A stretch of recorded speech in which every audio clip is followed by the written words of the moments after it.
Everyone, सभी का warm welcome है वाईटी योर इंग्लिश ट्यूटर पे। देखो, आज की क्लास होगी 5 से 10 मिनट की, लेकिन इस छोटी सी क्लास में एक ऐसा कॉन्सेप्ट आपके साथ शेयर करूंगा जो आपके साथ रहेगा लाइफ टाइम। अगर आप कॉम्पिटिटिव एग्जाम एस्पायरेंट हो तो इस कॉन्सेप्ट को रोज़ आप फेस करते हो, और मुझे पता है कि आप में से ज़्यादातर लोग इस कॉन्सेप्ट को कॉन्फिडेंस के साथ में समझ नहीं पाते हो। तो कोशिश करेंगे 100% क्लैरिटी आज की क्लास में आपको मिले। देखो, इस कॉन्सेप्ट का नाम है विद से बनने वाले प्रेपोजिशनल फ्रेजेस। ये आपको हर जगह मिलेंगे, रीडिंग में, राइटिंग में। मैं आपको दिखाता हूँ एक सेंटेंस, ये 2-3 दिन पुराने एडिटोरियल का है। The state of confusion surrounding the AIDMK is expected to end sooner than later with with the Madras high court deciding in favour of the AIDMK's interim general secretary. अब ये विद वाला चक्कर क्या है? ये अचानक से विद सेंटेंस में लग जाता है और सेंटेंस का मीनिंग कुछ एक्सटेंडेड हो जाता है। इस क्लास में आपको सीखना है, और देखो बहुत आसान है, हिंदी वाले हिसाब से बताऊंगा आपको, ठीक है? देखो, विद जब भी सेंटेंस में लगेगा ना इस तरीके से, और फ्रेज बनाएगा ऐसे लंबे लंबे फ्रेज, तो वो फ्रेज दो ही टाइप के होंगे। फर्स्ट टाइप ऑफ फ्रेज में आपको नाउन मिलेगा विद के साथ लगा हुआ। सेकेंड टाइप ऑफ फ्रेज में आपको नाउन और मिलेगी वर्ब की ING फॉर्म।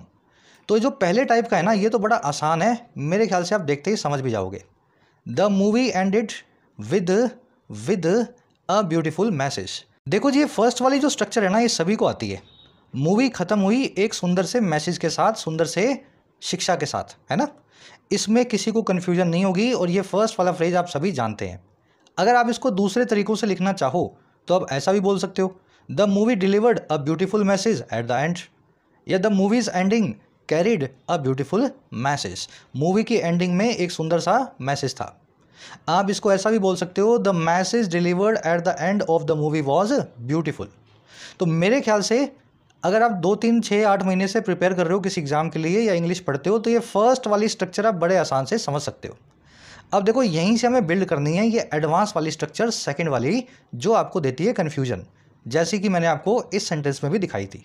उसी के साथ में एक लाइक और एक शेयर जरूर से दें इस क्लास को। कोशिश मैं ये कर रहा हूँ, जो चीज़ें आपको यूट्यूब पे या दूसरे प्लेटफॉर्म्स पे सीखने को नहीं मिल रही हैं, जो आपने कहीं और नहीं सीखा है, वो आप यहाँ पे आकर के सीख सकें। आपके लाइक्स और शेयर से इन क्लासेस को लाने की और बनाने की मोटिवेशन मुझे काफ़ी मिलता है।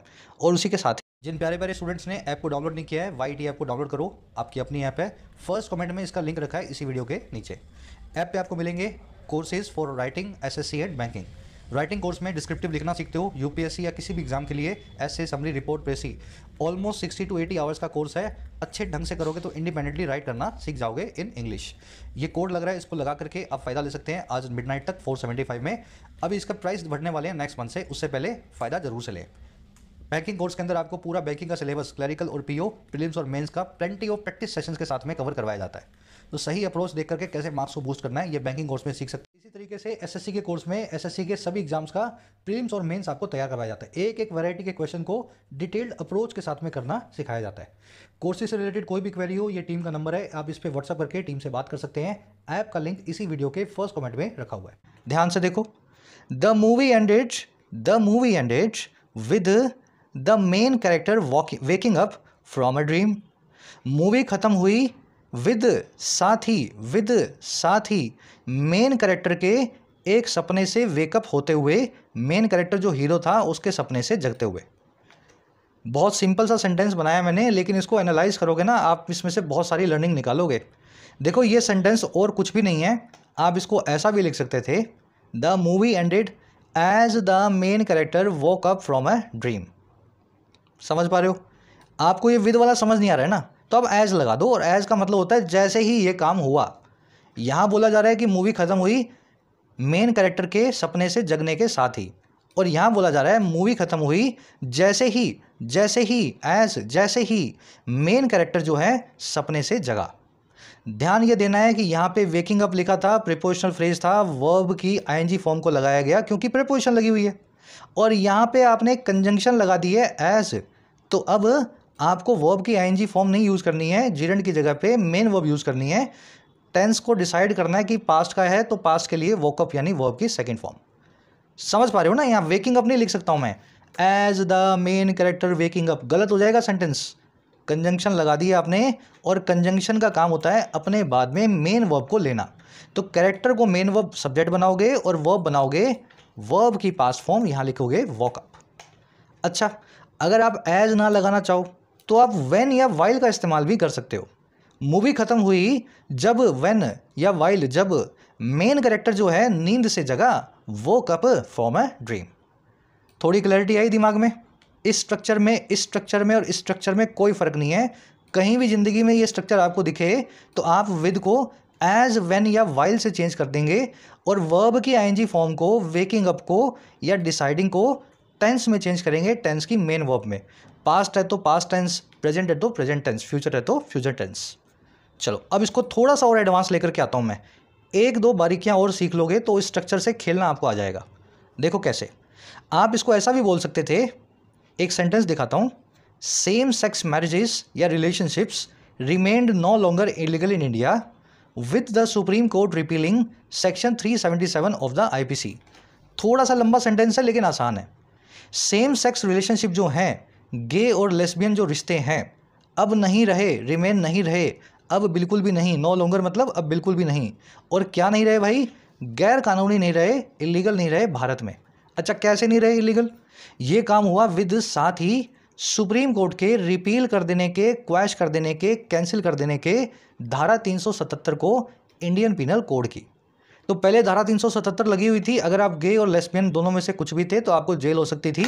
लेकिन 2018 में सुप्रीम कोर्ट ने धारा 377 को रिपील कर दिया, तो इसके साथ ही अब ये रिलेशनशिप जो है इंडिया में इलीगल बिल्कुल भी नहीं है। सेंटेंस समझ में आ गया? देखा ना विद वाला लंबा सा सेंटेंस कैसे बनता है। अब बिल्कुल वही काम करूंगा मैं जो ऊपर करके आया हूँ। विद को मैं एज, व्हेन या वाइल से चेंज करके देखता हूँ। मैं बोलूँगा same sex relationships remained no longer illegal in India as, with की जगह क्या लगा दिया? As the supreme court repealed section 377 of the IPC. Repealing को मैंने रिपील्ड लिख दिया क्योंकि पास्ट टेंस में पूरा काम हो रहा है, रिमेन्ड पास्ट की फॉर्म है, इसलिए इस सेंटेंस को पास्ट में लिखा है। अगर यहाँ पे प्रेजेंट लगा होता, यहाँ पे रिमेन लिखा होता, तो मैं यहाँ पे रिपील्ड की जगह रिपील्स भी लिख सकता था, प्रेजेंट टेंस में भी बना सकता था। समझ पा रहे हो ना? बाहर की वर्ब पास्ट में है, बाहर की वर्ब अगर पास्ट में है तो अंदर की वर्ब भी पास्ट में बना दो। एज कंजंक्शन के बाद में पूरा टेंस पास्ट में रखो। और अगर बाहर की वर्ब प्रेजेंट में है, मान लो यहाँ लिखा हुआ रिमेन्स, तो फिर आप यहाँ रिमेन्स लिखेंगे और अंदर की वर्ब को प्रेजेंट टेंस में चेंज करेंगे, रिपील्स लिख करके छोड़ देंगे। खेलना सीखे थोड़ा बहुत? चलो अब देखो, ये जो आपने लिखा है ना, इसको आप पैसिव में भी चेंज कर सकते हो। ऊपर वाले केस में पैसिव में चेंज करने का कोई चांस नहीं था क्योंकि मेन कैरेक्टर की वर्ब थी वॉकअप और वेकअप वर्ब का कोई ऑब्जेक्ट नहीं था। जब वर्ब का कोई ऑब्जेक्ट ना हो तो पैसिव बन ही नहीं सकता। लेकिन इस केस में पैसिव बन सकता है क्योंकि रिपील जो मेन वर्ब है उसका ऑब्जेक्ट दिया हुआ है सेक्शन 377। तो बिल्कुल सिंपल सा लॉजिक है एक्टिव पैसिव का, आप जानते हैं। अगर वर्ब का ऑब्जेक्ट आ गया तो वर्ब को पैसिव में चेंज किया जा सकता है। तो कैसे बनाएंगे भाई?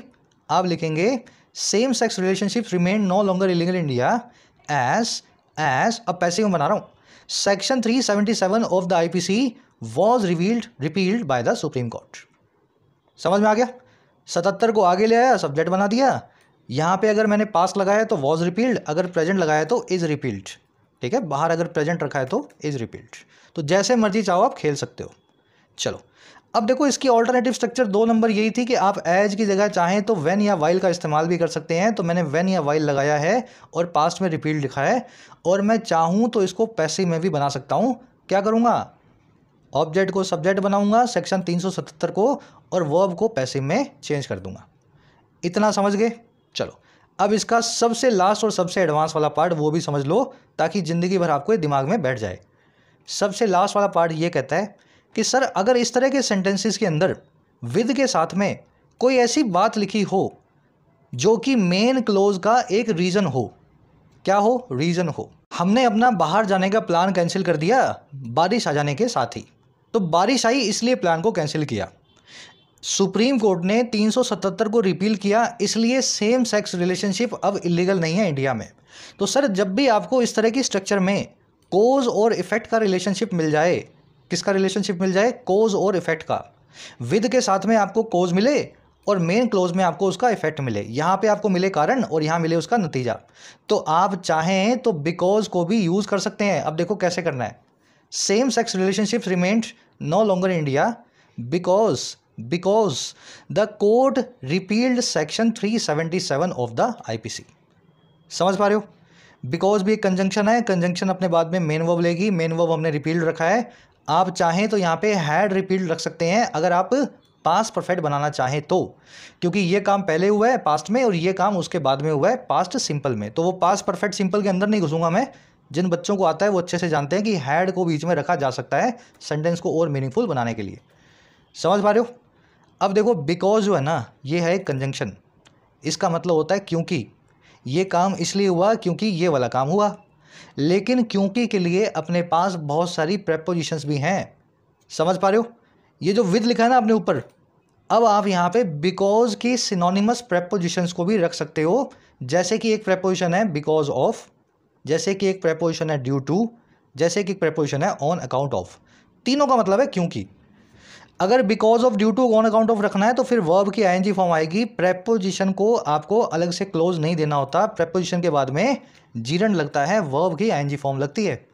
तो same sex relationships remain no longer in India because of the supreme court repealing section 377 of the IPC.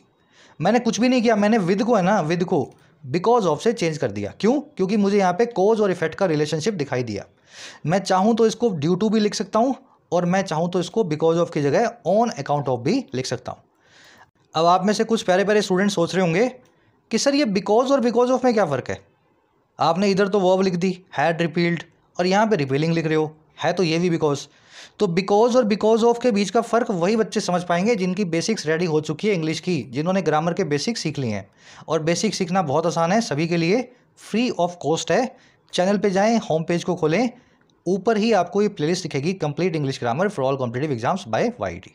ठीक है? तो 50-55 वीडियोज़ अगर इस प्लेलिस्ट की आप चलाएंगे, बिल्कुल सीक्वेंस में है, ये सब चीज़ें आप बेसिक से सीख सकते हैं।